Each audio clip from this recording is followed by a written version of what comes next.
Hello, thank you for joining me. And if you don't know me, or if you haven't seen me for a very long time, then my name is Mark. It's nice to be invited to come and say a few words. I put my favourite t-shirt on, I've got my cologne on, so I'm ready for you. But do you know what? I actually want to have a bit of a moan, if that's okay. I don't know if you know, but just on the way up to Sheffield here, there's Norton, and we've got the Bockham Parkway. And the speed limit there is 40 miles an hour. And it doesn't really make sense, does it? Because it's a dual carriageway. Everybody knows that you can drive as fast as you want and you're not going to really cause an accident. And that's made me think about what I believe and whether I should be obeying the laws of the land. So I've done some work, done some looking at what Jesus said about obeying the law. And it's given me three dilemmas. So here's my three dilemmas, this one here. First of all, do I need to obey all the laws of the land? Secondly, should I be condemning or supporting more radical actions like, say, Extinction Rebellion, who choose not to obey the law on purpose? And when I think about my politicians right now, both local and the national ones, is it okay for me to slag off politicians? Okay, so let's take the first one first. Okay, so should I be obeying all of the laws of the land? Well, Jesus said this in Matthew 22 from 15 through to 22. So that's verses 15 through to 22. The local lawyers tried to capture Jesus, and they said, listen, should we be paying our taxes, Jesus? Because if he'd said yes, then it makes out that he's a Roman collaborator, collaborating with the oppressive Romans. But if he said no, then it makes him out to be a rebel. And of course, you can be arrested for being a rebel. So what did he do? So he said, look, pass me a coin. And it's interesting that he didn't actually have one with him at all. Whose head is on the coin? And whose inscription? Well, it was Caesar's, and it was Caesar's inscription. So Jesus said this very simply. He said, you need to give to God what is God's, and you need to give to Caesar what is Caesar's. So giving to Caesar was just the taxes. But what's left? Well, if we look around, everything, pretty much everything, belongs to God. So what can we draw out of that? Well, there's a few points. Let's just pay our taxes. It pays for our hospitals, it pays for our roads, it pays for our schools. Let's just do it, shall we? And then the second thing is this. God's not there to be paid a fixed amount. He's inviting us to give him our everything, all that we have, all of our lives. And that makes Caesar look pretty small, doesn't it? But very interestingly, the very next chapter, chapter 23, he makes it even clearer. And he says this, he says, the teachers of the law, and they were the people around him who were actually trying to trap him. He said, they sit in the seat where Moses sat. And Moses was a lawmaker, and he acted as judge for disputes. So people would come to him with a dispute about, who owns this particular item? Is it me or is it my neighbor? Who owns that tree? Or if there was a case of stealing or something like that. And so he would act as a day-to-day judge. And he said, do you know what? He said, the teachers of the law, the people who are around us now, they sit where Moses sat, so obey them. It's really clear. Matthew 23, verses 1 and 2. It's really clear. So how does that leave me with Bockham Parkway over at Norton? 40 miles an hour, and it's a dual carriageway.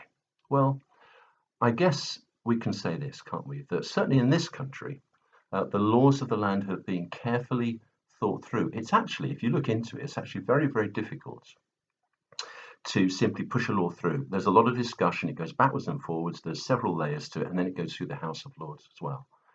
It's not just one person's whim, which is certainly true in a dictatorial country. So I can't simply ignore the laws that I don't like and stick to the ones that I do, because it's like I'm being in charge then.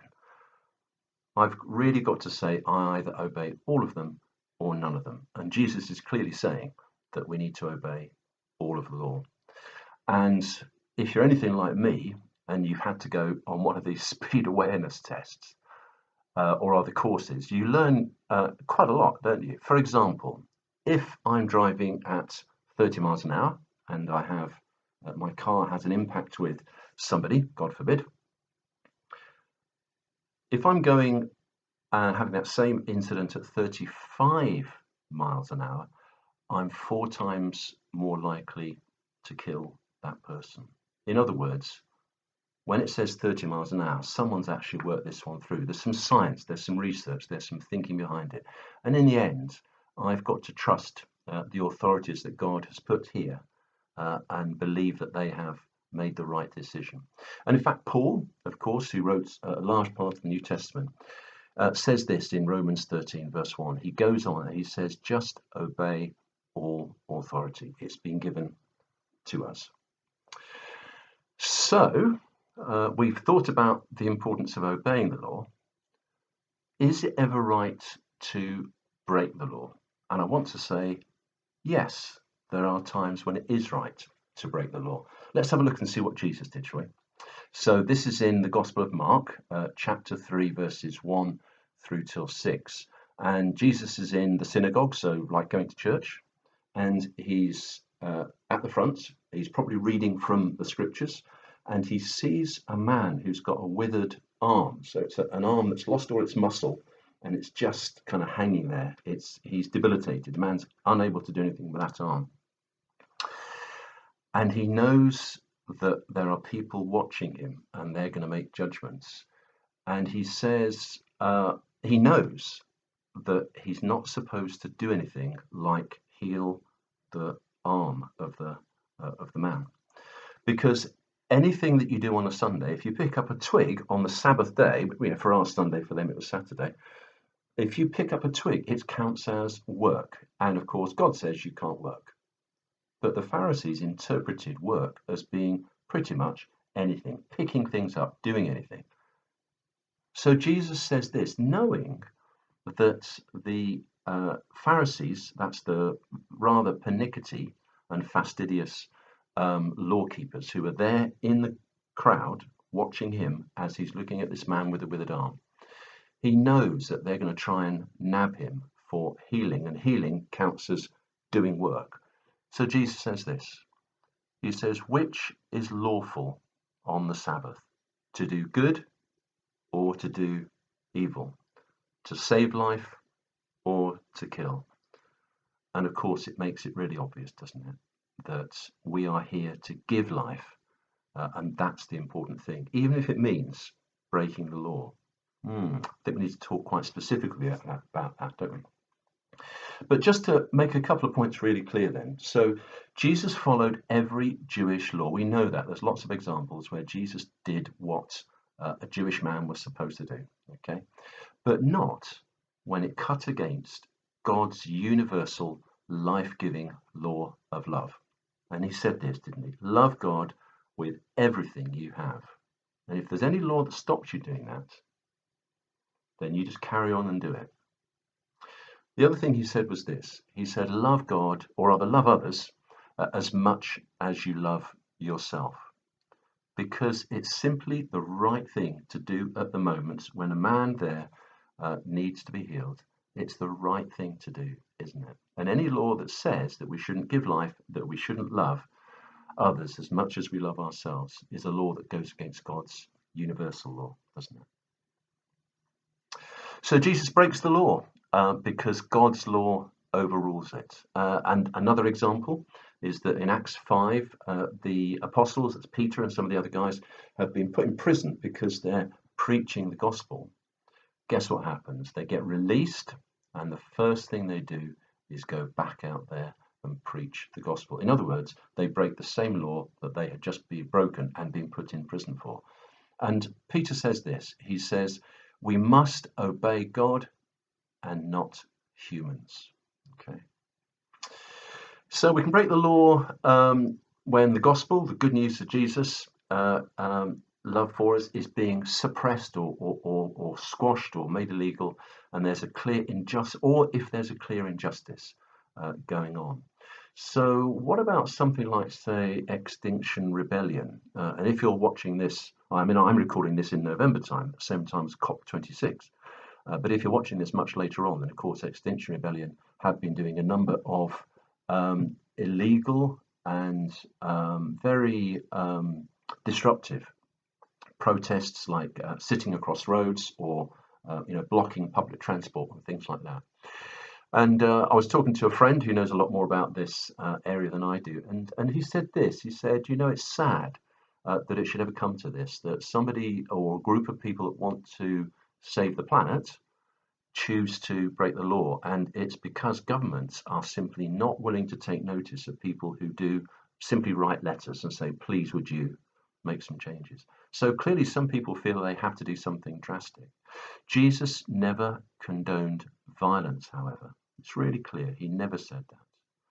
And certainly one thing we can say about the Extinction Rebellion protests is that they are exceptionally costly. The amount of policing that's required and resources, that are they actually shooting themselves in the foot with all the costing that could have been used for something more worthy, more noble? So I'm left with my final dilemma. And I'm sure, like me, you read the newspapers, you watch the television, and you just can't believe that this politician or that politician is saying that. How dare they say that? Or why have they made that decision? And it's very tempting, isn't it, for us to slag off politicians, to criticize them and to criticize them publicly. And indeed, we see politicians criticizing other politicians publicly, don't we? After we read that Jesus in Matthew 23 has told us to obey the teachers of the law who sit in Moses' seat, immediately afterwards, he goes into quite a tirade to criticize those very lawmakers, those politicians. And here's an example from that chapter 23. It's in the version of the Message, which is a sort of a modern day version of the Bible. And he said this, he said in verse 13, he said, do you know what? Teachers of the law, I've had it with you. You're hopeless, you religious scholars, you Pharisees, frauds. Your lives are roadblocks to God's kingdom. You refuse to enter into God's kingdom and won't let anyone else enter either. So he's pretty direct, isn't he? But look at it really carefully.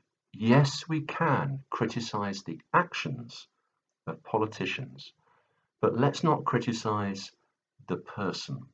So criticize the action, but let's not criticize the person. So it's right, and it's all right, okay for us to complain about the policies and decisions that people in authority have made. And complaining is not the same as grumbling. Complaining is where you speak to those people, you find the right channels.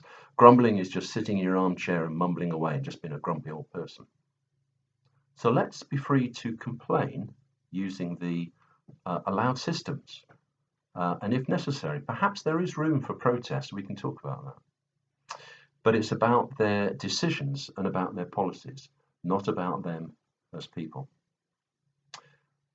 But let's bear this in mind. There's always a sting in the tail with Jesus. Jesus said in Matthew chapter 7, he said, why do you look at the speck of sawdust in somebody else's eye and pay no attention to the plank of wood in your own eye? So before we do criticize, look, I'm even doing it now without thinking about it. Here's me pointing, but there's three fingers pointing back at me. In other words, do I have to get my house in order first before I have the platform, as it were, to criticize other people? So here's three thoughts for you. Where am I breaking the law when it suits me? Do I sort of adjust my self-assessment on my tax because, well, I think I deserve to have a bit of a kickback there? Can I justify it before God? It's my second thing for you to ponder. Am I letting rules squash life in any way? So laws are made by people who take a long time to process things. There's many people involved. It takes a long time to push a law through, a national law. But sometimes we, just in our families, within our marriages, within relationships, and in the groups that we're part of, we can make rules, can't we? And do I use rules to squash other people, or am I letting rules dictate my life? Let's get the balance right, shall we? And then thirdly, this.